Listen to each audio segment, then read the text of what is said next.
Starting a new job is like Yeah. trying to find your way through a maze. Uh-huh. There's so much to learn, who does what, where things are. Right. But it gets even tougher when you're also trying to find your place in a whole new country. I mean, Yeah. even basic communication, can have a whole different set of rules. Absolutely. It's like you could have all the technical skills in the world, exactly what a company needs, but if Yeah. you can't connect with your colleagues, if those subtle cues get lost in translation, Right. or you just can't seem to get your ideas across in a way that fits their workplace culture, well, You're you just kind of stuck. It can really hold you back. That's exactly what we're diving into today. Huh. We found some really interesting information about a program in New Zealand that's been tackling this issue head on. Oh, It's called the Workplace Communication Program for Skilled Migrants at Victoria University of Wellington. okay. And it's been around since 2005, so they've got some experience under their belt. That's a good sign. Yeah. So they're directly addressing this communication gap then. Exactly. They recognize that skilled migrants come with a ton of knowledge and talent, Right. but sometimes there's a disconnect, between that and being able to thrive right away in a New Zealand workplace. Makes sense. Different cultures, different ways of doing things. Right.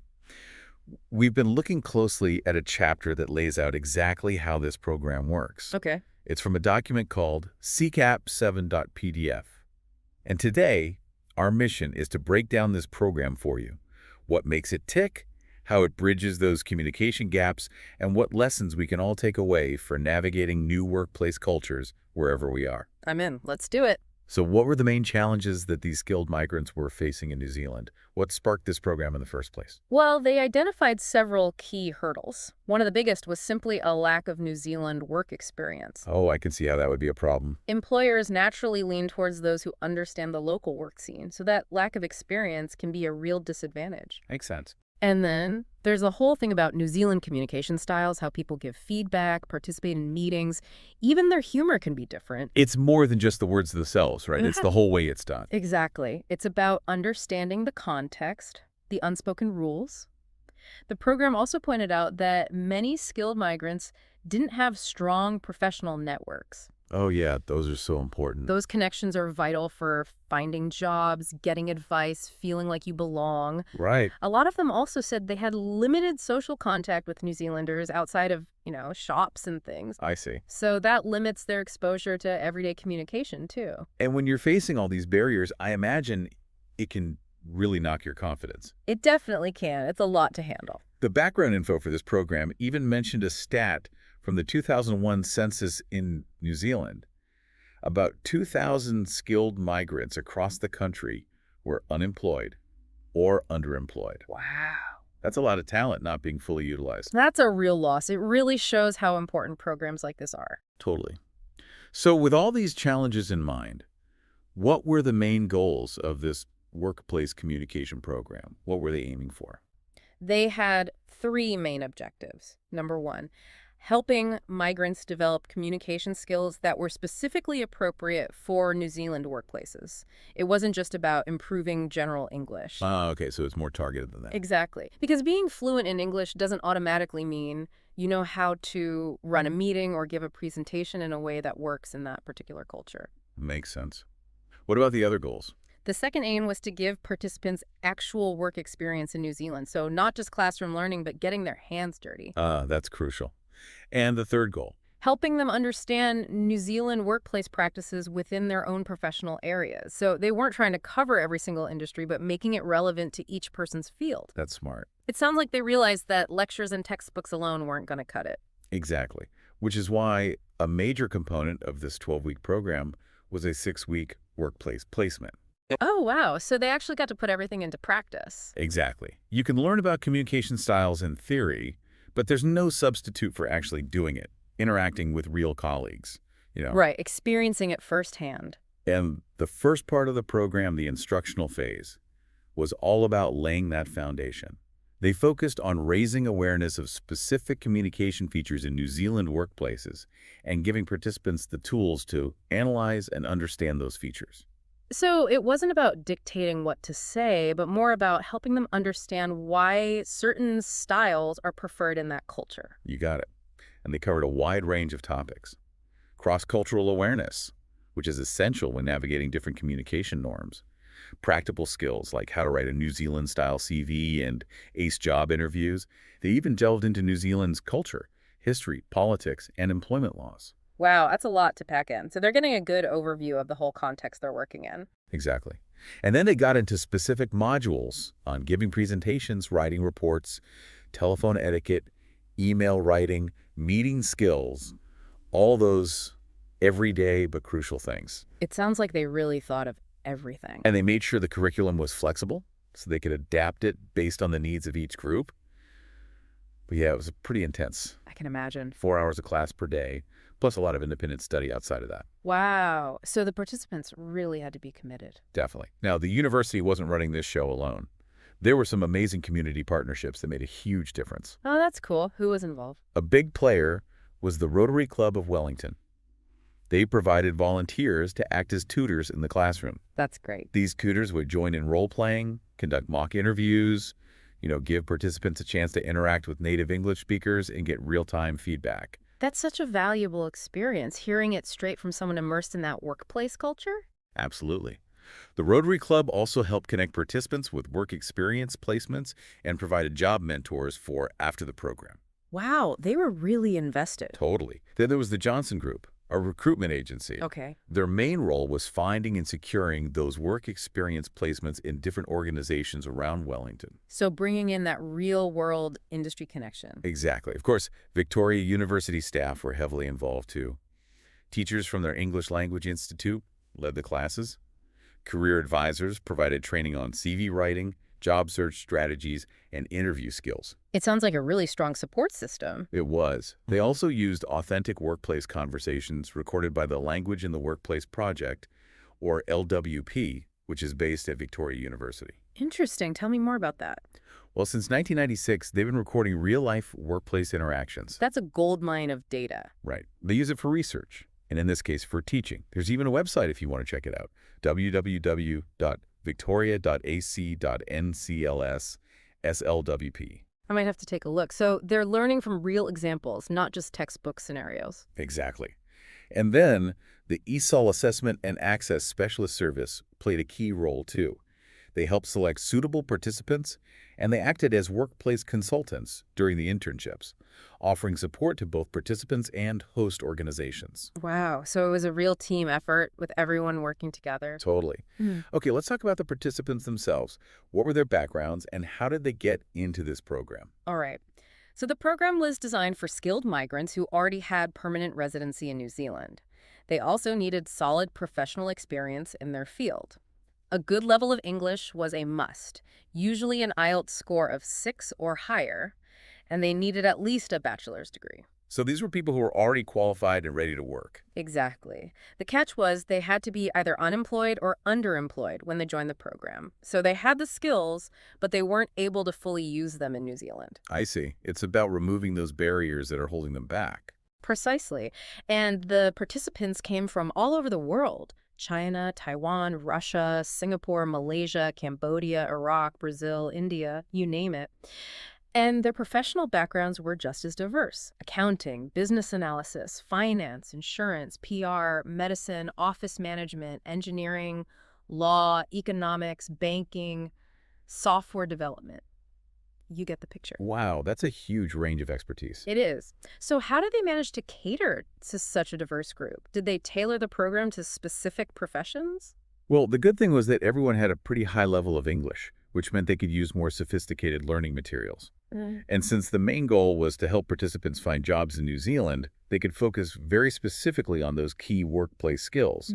But given the variety of backgrounds, they couldn't focus on one particular industry, right? Here. So they focused on giving them general communication tools and frameworks that could be adapted to different fields. Smart. So focusing on those core skills that transcend industries. Exactly. Another thing that helped was the small class size. Usually only about 10 to 12 participants. This meant they got a lot of individual attention from the teachers, the recruitment agency, the workplace consultants, and those Rotary Club tutors. That sounds like a really supportive learning environment. And how did they figure out what each group needed? I mean, everyone comes in with different experiences and goals. They did a really thorough needs analysis right from the start. Tell me about that. On day one, participants actually surveyed their classmates, figuring out their collective needs. Oh, interesting. Then, during the first week, the course coordinator would interview each participant one-on-one. To get a more personal understanding. Exactly. They wanted to know about their challenges, their professional goals, what they hoped to gain from the program. They also used recorded role plays of common workplace situations, followed by what they called retrospective interviews. Retrospective interviews? What's that? The coordinator would ask the participant about their thought process during the role play. Why they said, what they were thinking. I get it. So they could understand the underlying communication strategies that people were using, even the ones they weren't aware of. Precisely. They'd also have participants do written tasks related to these scenarios to further understand their approach. And the Johnson Group, the recruitment agency, interviewed everyone early on, too, to assess their skills and their work goals. So they really took the time to understand what each person needed. They did. Now, what about the actual teaching and learning? What principles did they follow? A big focus was on developing something called pragmatic skills. Basically, knowing what to say, how to say it, and when to say it, depending on the situation. That's so important in any workplace, but especially when you're in a new culture. Right. They recognized that just speaking English well doesn't automatically give you these skills. It's about knowing the nuances, the unwritten rules of communication in that particular workplace. Makes sense. Yeah. So how did they teach these pragmatic skills? Well, they drew on research that highlights 3 key elements for developing these skills. One is relevant input, giving learners real-world examples to work with. Another is noticing opportunities, helping them pick up on those subtle communication patterns. And the third is opportunities for processing control, giving them chances to practice and gain confidence. Okay, I like how they break it down like that. Right. So for the relevant input, they use those authentic workplace conversations from the Language in the Workplace project. Those real recordings we talked about. Exactly. So participants were exposed to how people actually communicate in New Zealand workplaces. No sugarcoating it. And what about those noticing opportunities? How do they help participants pick up on those subtle cues? They'd have them listen to the conversations and analyze them in detail. They'd ask questions like, why do you think they phrased it that way? Or what's the underlying message here? So they weren't just listening passively. They were actively dissecting and understanding the nuances of the communication. That's really helpful. So they're learning to read between the lines. Exactly. And finally, the opportunities for processing control came in the form of practice. Lots of it. They do role-playing with classmates, teachers, and those Rotary Club tutors. Getting that real-time feedback. Right. And they'd even video record the role plays so they could review their own performance. Plus, they'd practice things like making requests over email and phone, learning how to adjust their language for different mediums. Wow, that's really thorough. So they weren't just learning about communication, they were actually doing it over and over again. Exactly. And the chapter really emphasized that learning is cyclical. It's about practicing, reflecting, observing, and getting feedback, and then doing it all over again. I like that approach, like a constant feedback loop. Right. And they pushed participants to step outside their comfort zones, which is often where the real learning happens. That's where the growth is. Yeah. Okay, so how did they assess all this progress? How did they know if the program was working? Well, they used both formal and informal assessment methods. Okay, walk me through those. Formally, they had participants create a professional portfolio with things like a New Zealand-style CV, cover letter, email samples, a career plan, and a statement of their language learning goals. They also had to give an oral presentation that combined what they learned in class with their work experience. So they had to show they could actually apply their knowledge. Exactly. And they were assessed on their participation in interactive scenarios like mock job interviews. Plus, they had to do a self-evaluative reflection summarizing their own development. Interesting. So they're not just being judged by others, they're also evaluating their own progress. Right. It's about building that self-awareness, too.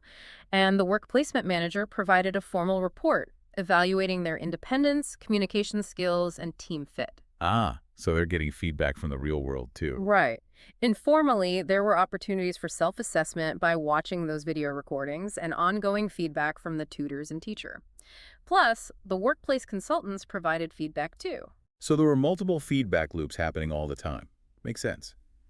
Now, how did they know if the program was actually achieving its goals? How did they evaluate its overall effectiveness? Well, for starters, they had participants fill out questionnaires at the end, giving their feedback on the program. The university itself also conducted a formal evaluation, looking at the curriculum, teaching methods, and delivery. And after each course cycle, they'd have debrief meetings with everyone involved: teachers, consultants, managers from the host organizations. So a real collaborative effort even in the evaluation phase. Exactly. They wanted to hear everyone's perspective, see what worked well, and identify areas for improvement. This constant feedback loop was key to the program's success. It's all about constantly evolving and refining the program based on real experiences and outcomes. Totally. And the language in the workplace research team also tracked participants' communication skills development, gathering data on the impact of the program. I like how they had that research component built in. Me too. But the most impressive evidence comes from the graduates' employment outcomes. Right. The ultimate test. Exactly. The chapter mentioned that about 79% of graduates from 2005 to 2009 found jobs in their professional fields. That's incredible. It really shows that when you address these communication barriers, people can truly thrive. It's a testament to the power of this kind of program. It is. So, what did the source pinpoint as the key ingredients for the program's success? They highlighted three main things. Okay, let's hear them. Firstly, the communication skills training was deeply rooted in those authentic workplace interactions we talked about. Right, those real-life examples. Secondly, the abundant opportunities to practice with native English speakers, both in the classroom and during the internships, were essential. Makes sense. You got to practice. And thirdly, the 6-week work placement with direct exposure to real New Zealand workplaces was crucial for their integration. It's the perfect blend of theory and practice. Exactly. They also emphasized the importance of collaboration between everyone involved: the university, the organizations, the individuals. Teamwork makes the dream work. Right. And they really stressed the importance of thoughtful course design, making sure the content aligned with the learner's needs and goals. And they made a really interesting point about learning materials. Having access to authentic materials like the LWP recordings is great, but it's the tasks and activities built around those materials that really make the difference. Oh, it's not enough to just have the right ingredients. You got to know how to cook them. Exactly. This deep dive has been really inspiring. It shows that a multifaceted approach, combining targeted instruction with practical experience and strong community partnerships, can help skilled migrants not just find jobs, but truly succeed in their new homes. I agree. It's been a fascinating look at how communication can make or break someone's integration into a new workplace and a new culture. It really makes you think, doesn't it? How might these principles of understanding and practicing context-specific communication apply to our own professional development? Even if we're not in a formal program, we can still benefit from being mindful of those subtle communication cues and adapting our style to different situations. Absolutely. And for anyone who's curious to learn more about those authentic workplace conversations we discussed, I highly recommend checking out the Language in the Workplace Project website. Great idea. They've got a treasure trove of insights into the real-world communication that shapes our professional lives. It's a reminder that communication is so much more than just words on a page. It's about understanding the context, the culture, and the unspoken rules of the game. Well said. Thanks for joining me on this deep dive. My pleasure. It's always great to explore these fascinating topics together. Until next time, keep those communication skills sharp. You too.